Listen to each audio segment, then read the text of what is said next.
난데없이 경찰서에서 걸려온 한 통의 전화. 여보세요? 네, 영등포 경찰서 수석과장 안찬수입니다. 이선영 씨 계신가요? 네, 전데요.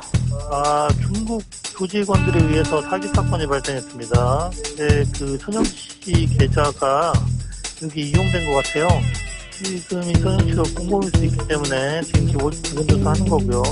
당연히 억울함을 호소한 그녀에게 형사는 한 가지 대책을 알려줍니다. 일단은 공범은 아닌 것 같고 이선영 씨 근데 개인정보가 사기범들한테 유출됐을 가능성이 아주 높습니다.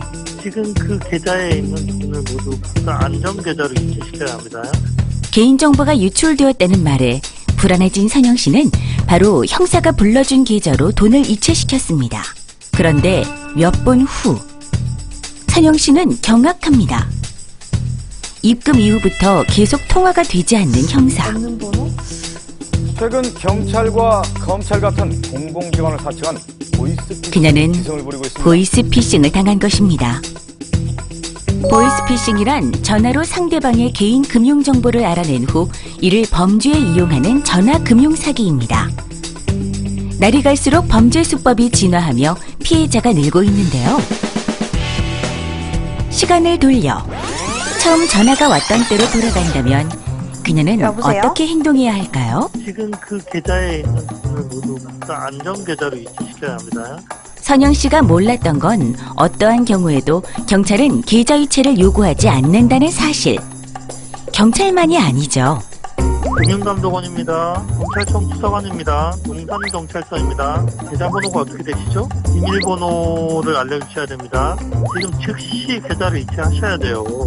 만약 여러분이 이런 전화를 받는다면 분명 보이스피싱. 경찰은 물론 검찰, 금융감독원 등 공공기관은 개인정보를 묻거나 현금을 빼서 집으로 옮기라고 하거나 혹은 계좌 이체를 요구하지 않기 때문이죠. 그렇다면 이 순간 그녀는 어떻게 해야 할까요? 어느 부서라고 하셨죠? 제가 전화 드릴게요. 형사님 이름 좀 알려주세요. 수사 중이라서 바빠요. 그러니까 지금 당장 얘기를 해야 된다고요. 제가 경찰서로 다시 전화 드린다니까요. 전화가 걸려와 개인정보를 요구하는 경우 우선 전화를 끊고 직접 해당 기관에 전화를 해 사실을 확인해야 합니다. 그리고 만약 사기범의 말에 속아 계좌 이체를 했다면 그 즉시 은행에 전화를 해 계좌 정지를 요청해야 하죠. 개인 금융정보를 빼내가는 것 외에도 보이스피싱 수법은 다양합니다. 네, 여보세요? AB캐피탈입니다. 고객님께서 저금리 대출 상품 이용이 가능하셔서 전화드렸습니다. 아, 진짜요? 제가 대출이 있는데 가능한가요? 네, 바로 조회해드릴게요. 저금리 대출이라니 생활고에 시달리던 정진우 씨에겐 너무나 반가운 소식이었습니다. 신용등급이 좀 낮으신데 대출이 안 되는 건 아니고요. 거래 실적을 올리면 신용등급을 올릴 수 있으니까 저희와 소액 거래를 하시면 됩니다. 그는 신용등급이 올라간다는 말에 캐피탈이 보내준 계좌로 몇 번에 걸쳐 돈을 보냈습니다. 그러나 수백만 원을 받아 챙긴 후 이들은 자취를 감추고 맙니다. 보이스피싱 범죄는 최근 들어 이렇게 급전이 필요한 서민을 대상으로 하는 대출 빙자형 보이스피싱으로 전환되고 있는 추세. 햇살론과 같은 서민 금융 대출을 해주겠다고 접근하는 경우도 많은데요.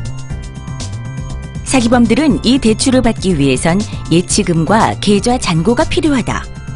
신용보증 등록을 해야 한다는 식의 명목으로 수수료를 요구했습니다. 그리고 돈을 다 챙긴 후 잠적해버리는 것이죠. 이렇게 대출을 미끼로 서민들을 올리고 있는 금융사기를 예방하기 위해서는 먼저 전화 또는 문자 메시지를 이용한 대출 권유 시 꼭 제도권 금융회사가 맞는지 확인해야 합니다. 금융감독원의 금융소비자 정보 포털 파인 등에서 제도권 금융회사 여부를 확인한 후 꼭 공식 전화번호로 담당 직원의 재직 여부를 확인해야 하는 것이죠. 또 대출을 받게 해주는 대신 대출 수수료를 미리 입금시키라고 요구한다면 대출 빙자 사기를 의심해야 합니다. 특히 신용등급은 단기간의 작업으로 올라가는 것이 아니기 때문에 거래 실적을 올려 신용등급을 단기간에 올려준다는 것은 사기입니다. 만약 의심스러운 부분이 있다면 다음 질문에 답을 해보는 것도 좋은 방법.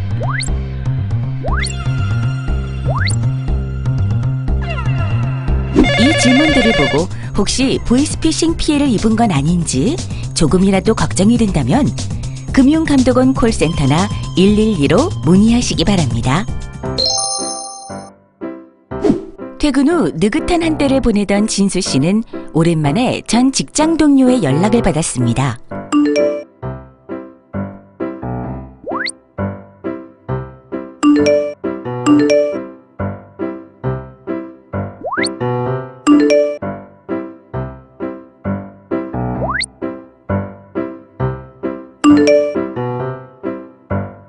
얼마나 급했으면 자신에게까지 연락했을까?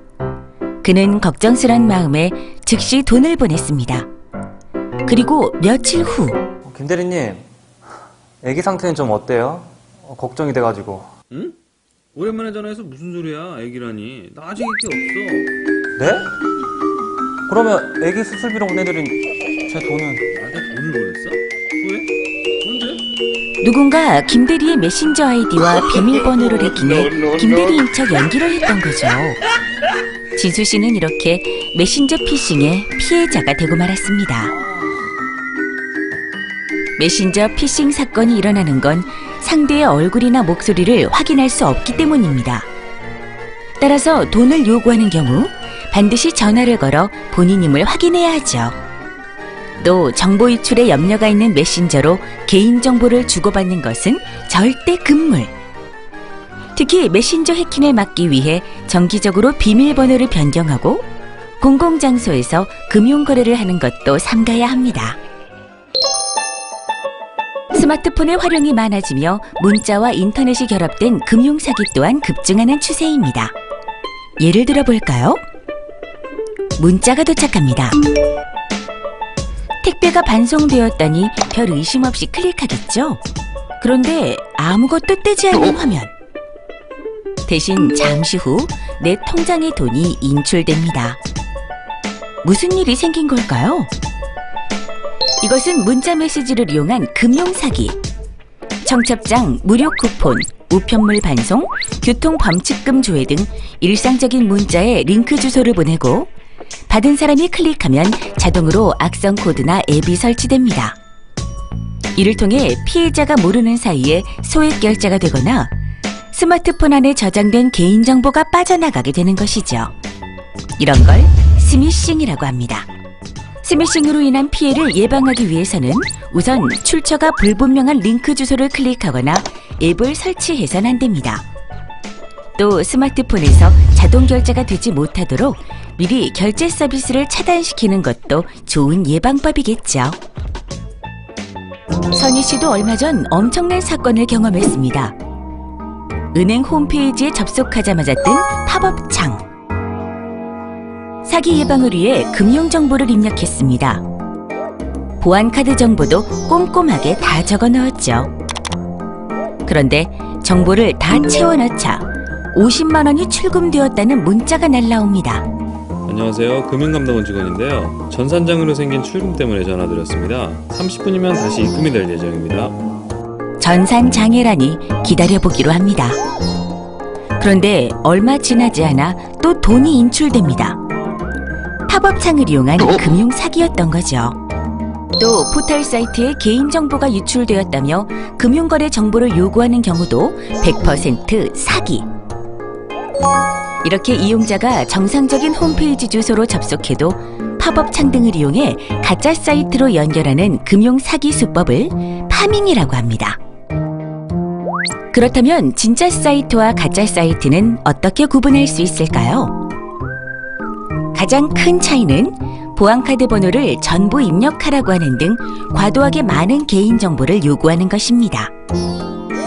이런 파밍 사기의 피해를 입지 않기 위해서는 잘 알지 못하는 이메일은 열어보지 않고 바로 삭제하거나 보안카드 등의 비밀번호를 자주 바꿔주어야 합니다. 만약 바이러스 감염이 염려된다면 한국인터넷진흥원을 통해 바이러스 치료를 받는 것이 안전한 해결책이죠. 경기가 어려울 때면 쉽게 돈을 벌 수 있다는 유혹에 솔깃하기 쉽습니다. 식당 운영에 어려움을 겪던 재현 씨도 마찬가지. 그는 지인에게 한 회사를 소개받습니다. 네, 저희 회사는 부동산 경매 전문 회사입니다. 불경기라 경매로 나온 건물들이 엄청나게 많거든요. 싸게 낙찰받아서 비싸게 팝니다. 수익률이 무려 30%가 넘어요. 거기다 원금까지 안전하게 보장해준다는 말에 재현 씨는 1,000만 원을 투자합니다. 그리고 몇 달 동안 회사는 매월 30만 원씩 꼬박꼬박 이자로 보내왔습니다. 믿음이 생긴 재현 씨는 대출까지 받아 2천만 원을 추가로 투자합니다. 그런데 몇 달 후 더 이상 연락이 되지 않는 회사. 심지어 사무실까지 폐쇄되었고 그는 투자금 전부를 날리고 말았습니다.